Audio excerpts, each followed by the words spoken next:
ስግደት አራት ትርጉሞች ነው ያሉት። አንደኛው እግዚአብሔርን ማምለክ ነው። ሁለተኛው ከአፈር አንስተህ የፈጠርከኝ አምላክ አንተ ነህ ነው።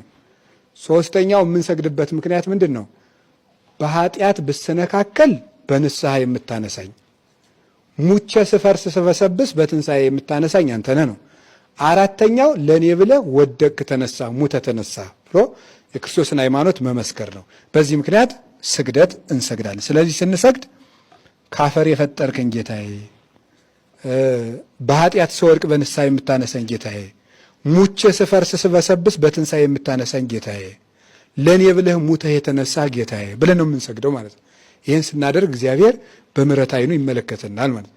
አረ ስግዱ ሲባል ቁጭ ቦለ ይብሉ ቁጭ ስገዱ ቋንቋው ምንድን አይሰማም እንዴ? ምንድን ነው የሚለው?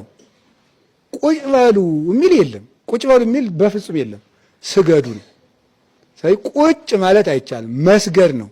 ትልቅ ሰው ቢሆን ሊቀ ማእምራን ቢሆን ሊቀ ቀዳህያን ቢሆን ሊቀ ሰራያን ቢሆን በቃ ሊቀ ምን ማንም ሊቀ ቢሆን ስገድ ከተባልክ ስገድ።